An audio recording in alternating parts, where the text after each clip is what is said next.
Please welcome to the stage, Hugh Price.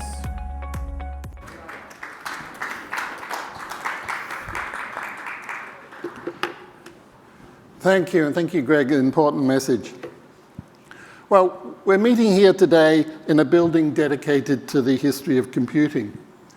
But I'm here thanks to an accidental meeting a decade ago with a man with his eyes on the future of computing, a man who held the then rather unusual view that artificial intelligence might bring life-threatening risks as well as life-enhancing opportunities. That man was Jan Tallinn, who's one of the inventors of Skype. I think Skype deserves a place in this museum for changing the way we humans communicate with one another.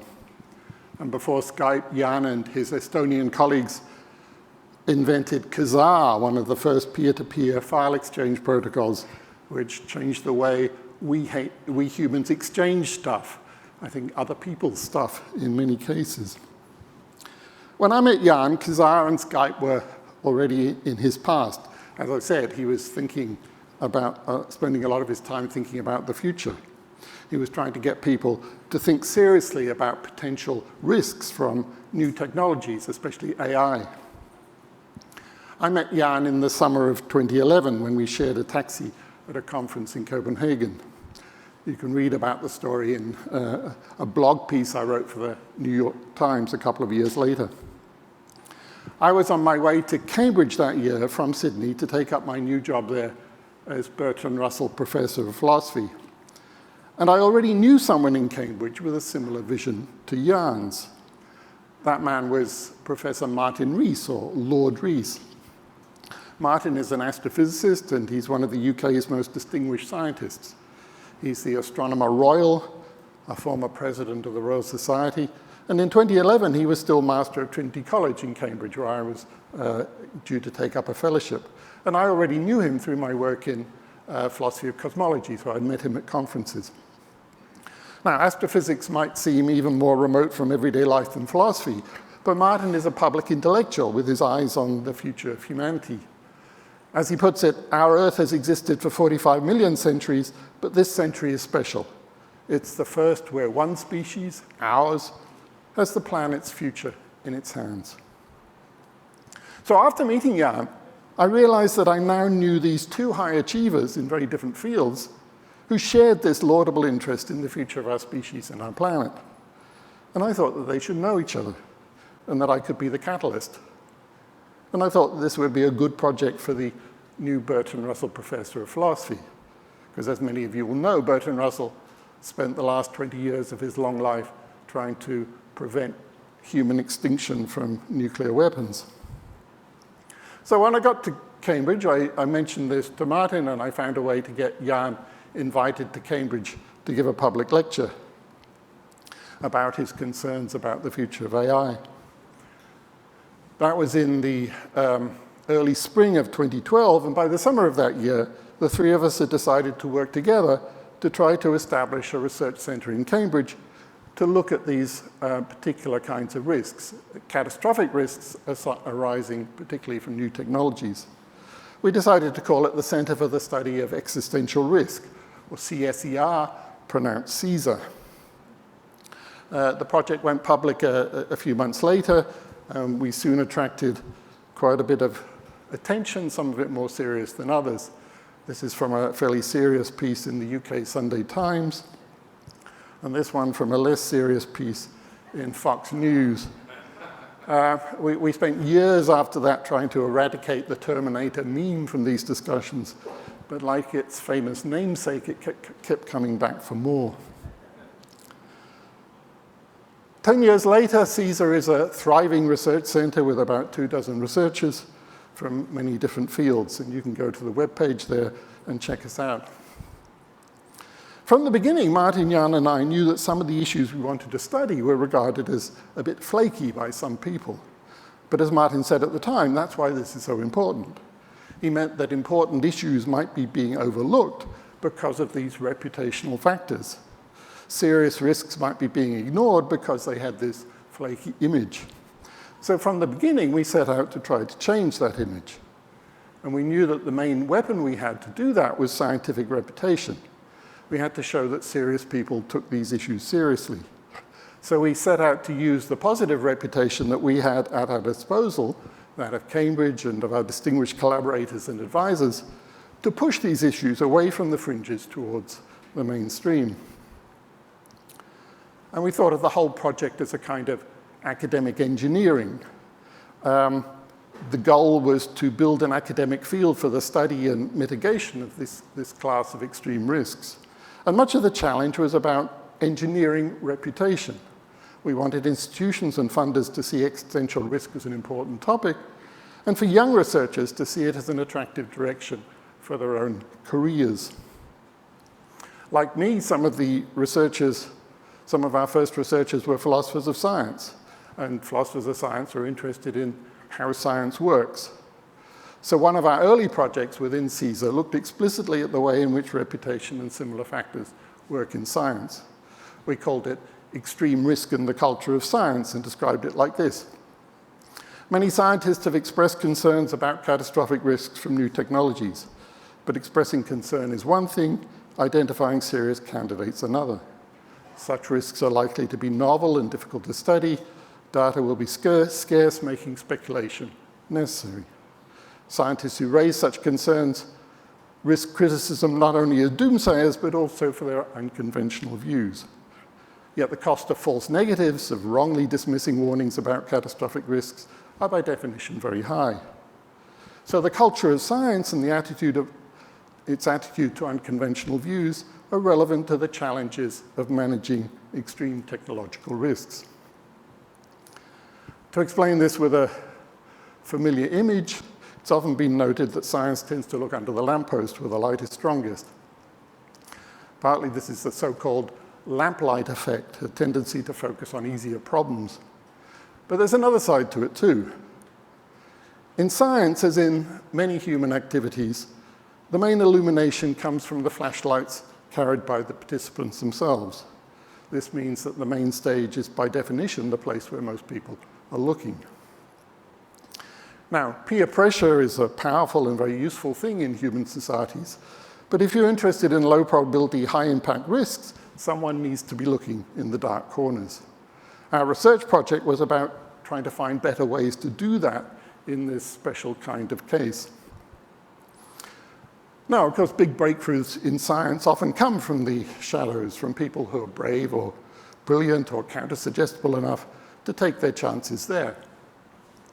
And famously, just occasionally, a few of these loners go on to win Nobel Prizes, sometimes after enduring years of skepticism from mainstream colleagues. And to be fair, those kinds of examples show that the scientific spotlight can move very fast when it does move.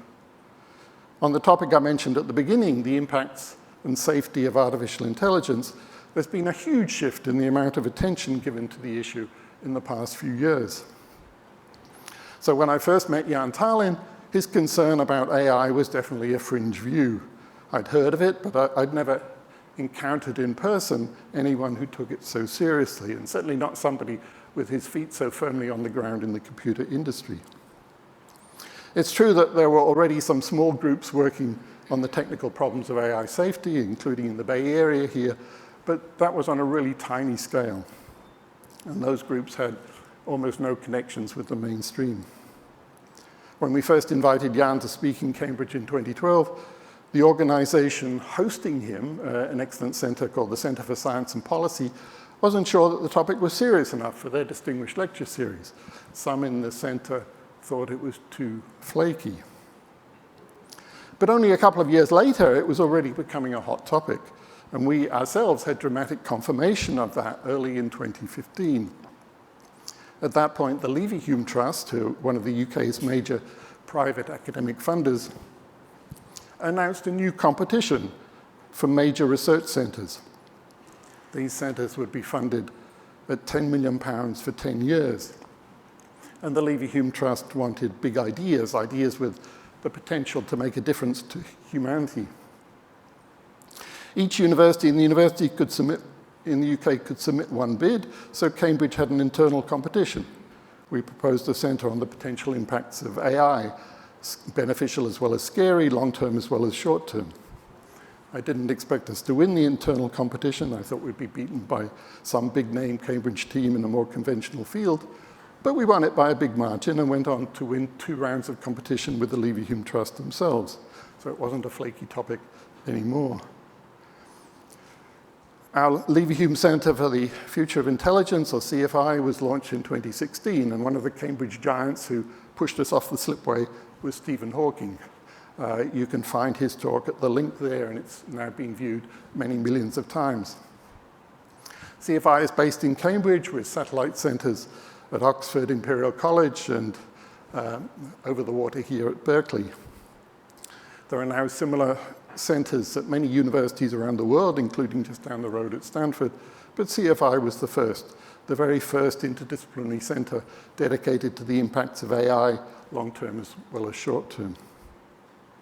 And just last year, our Berkeley collaborator Stuart Russell gave the BBC's Reese Lectures, the UK's most prestigious public lecture series. Public academia doesn't get much more respectable than that. Among leading computer scientists, Stuart is the person most outspoken about safety risks. So the view he's offering in those lectures is in many ways the same as the one that some people regard as a bit too flaky when Jan expressed it in Cambridge just 10 years before. And in my own field, at the technical end of philosophy, many of the most talented young scholars now have an active interest in AI safety. So in this case, there's been a huge shift in the reputation of the field, and I think CSER deserves a small share of the credit, especially in the early years. Jan used to say that CSER made his own task much easier.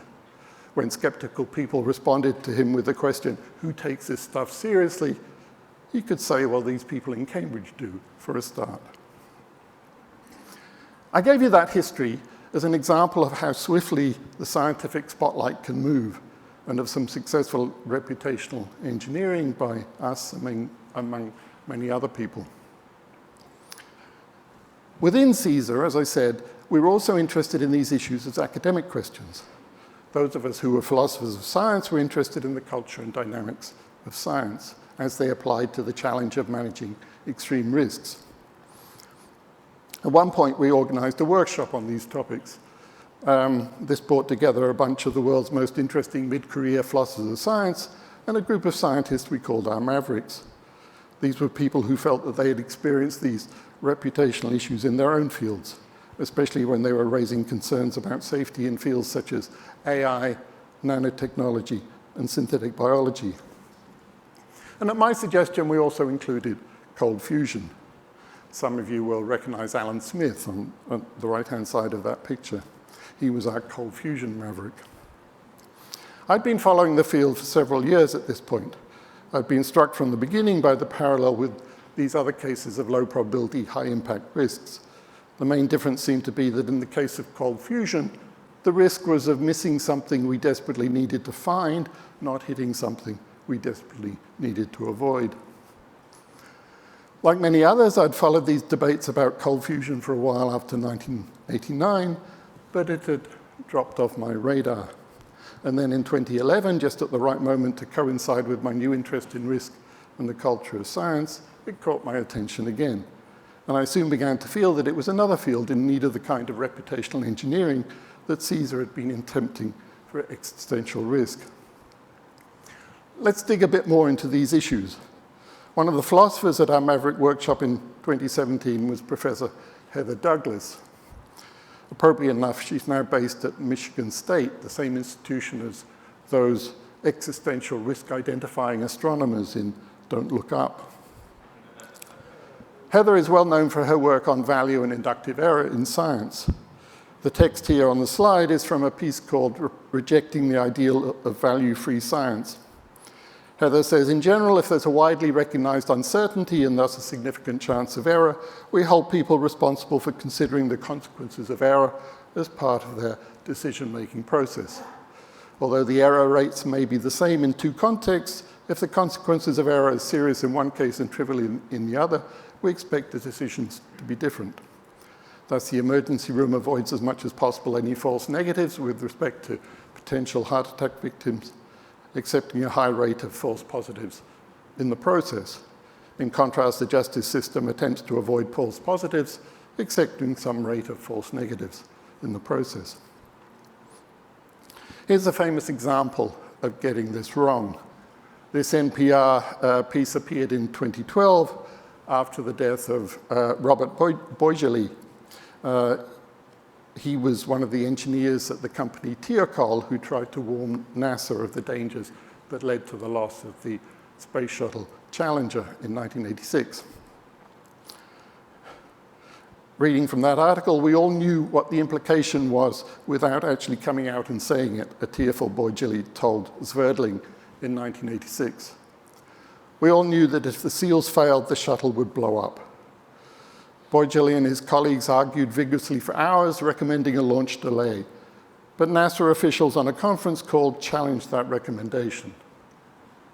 "I'm appalled," said NASA's George Hardy, according to Boisjoli and our other source in the room. "I'm appalled by your recommendation." Another shuttle manager, Lawrence Molloy, didn't hide his disdain. "My God, Tiocol," he said, "when do you want me to launch? Next April?" I chose this example for two reasons. First, it's such an obvious case of failure to pay enough attention to the cost of a false negative. Second, it illustrates the importance of what we might call cultural factors, factors such as disdain that often contribute to bad decisions. One of the basic rules of a good safety culture is that you need to respect your safety team. It's their job to bring you unwelcome news, and they're less likely to do that successfully if you treat them with disdain. To link this thought to Douglas's example, imagine an emergency room which laughed at people who turned up with indigestion, thinking they had chest pain. Or, it's all too easy, imagine a court system in which cautious voices are mocked. The result would be more false positives in the first case, as more people with genuine chest pain stayed at home, and more false positives in the second, as contrary evidence was shouted down. So in these high-stakes cases, especially, it's important to keep these non-epistemic cultural factors out of the room. This is harder than ever these days, now that technology has made it so easy to shout at people. So there's a long way to go. There are plenty of lessons here in the history of debates about public health over the past couple of years. If disrespect gets in the way of good science, people can suffer. Back to cold fusion. I wrote my first public piece about it in 2015. By that point, as I said, I thought it was one of those low probability, high impact cases where there might be a high cost to a false negative. So it was the kind of dark corner that needed to be carefully searched. But as with some of the potential existential risks, reputation was getting in the way. I thought it was obvious that these corners needed to be explored and clear that the reputation problem was a major disincentive to doing so. So the rational response was to try to remove that disincentive, to hack the reputation trap, as I put it, and to provide positive incentives to do the necessary work. I suggested we needed an X prize for LE&R. So you can imagine how happy I am now to hear about the progress that's been made towards having some sort of prize like that in this field. And also how happy I've been to hear about the excellent reputational engineering that was already happening in the background, unknown to me, when I wrote this piece in 2015. More on that in a minute. That first piece from 2015 attracted some attention in the field, and I got to know a few of you. I've already mentioned the Maverick workshop in Cambridge in 2017, in which Alan Smith participated. And later that year, I had a trip to Japan for 2 meetings on AI, and I took the opportunity to go to Sendai to meet Professors Gasagi and Iwamura. My second public piece appeared in 2019, a few weeks before the 30th anniversary of the Pons and Fleischmann announcement. I explored the prudential argument again and the parallel with well-known failures in the safety domain, the Titanic and the Challenger. I pointed out that for hungry sailors, missing a passing island could be just as deadly as hitting an iceberg, and that meant we shouldn't all be looking in the same direction. We needed brilliant, sharp-eyed people to look in unlikely directions. and we needed to cheer, not sneer, at their efforts. So the same message as before, we should be engineering the incentive structure in the light of a rational assessment of the possible costs of false negatives. By that point, I was in touch with Mike McCoubrey, whose work I'd known about for several years. In March 2019, I was on leave in my hometown in Sydney, Australia, and Mike had retired to his hometown in Napier, New Zealand. So I went over to meet him, timing the visit so that we could celebrate the anniversary of the Pons and Fleischmann announcement together. I think there were 3 30th anniversary meetings around the world that month. One at the Academy of Sciences in Moscow, one at MIT, and most exclusive of all, Mike and me in a seafood restaurant in Napier, New Zealand, with our wives. A few weeks after that celebration, coincidentally, the Google Nature piece appeared. From my point of view, of course, this was very good news indeed. It's got even better as the brand of Google and the scientists involved has worked its reputational magic. I wrote about these positive impacts in my most recent piece that came out in about 6 months ago, which is a chapter for a forthcoming Caesar volume on the science of extreme risk. That piece included a survey of developments in the field since 2019, and the reputation and impact of the Google work is all over the place, as I'm sure all of you know. So I'm really delighted to be here this morning as a kind of warm-up act for Matt Trevithick's session. As you know, Matt is the reputational engineer who deserves much of the credit for the Google project. Still, before yielding the floor to Matt, I want to note one small disagreement with the Nature Perspectives piece, which ties in with my main theme in this talk. The authors of that piece say they ask themselves the question, why pursue cold fusion when it has not been proven to exist? And their main response is this one. A response to the question and the underlying motivation of our effort is that our society is in urgent need of a clean energy breakthrough. Finding breakthroughs requires risk-taking, and we contend that revisiting cold fusion is a risk worth taking. My small disagreement with this is that I think it misses the most important point. Given the urgent need for a clean energy breakthrough, the most important risk is not the risk of doing the work, but the risk of not doing the work. The risks on the other side, time and money down the drain and a bit of misplaced disdain from peers, are small in comparison. And the latter risk, the disdain from peers, can in any case be mitigated by hacking the reputation trap, as Matt himself has done so effectively. So that's it. Many thanks to the Anthropocene Institute and to Frank and Carl and everybody else who's been involved in putting together this important meeting. Thanks in particular for inviting me. It's really a treat from me, given my long interest in this field. And it's an opportunity to thank very many people who've helped me with conversations, encouragement, criticism over those 10 years. Thank you.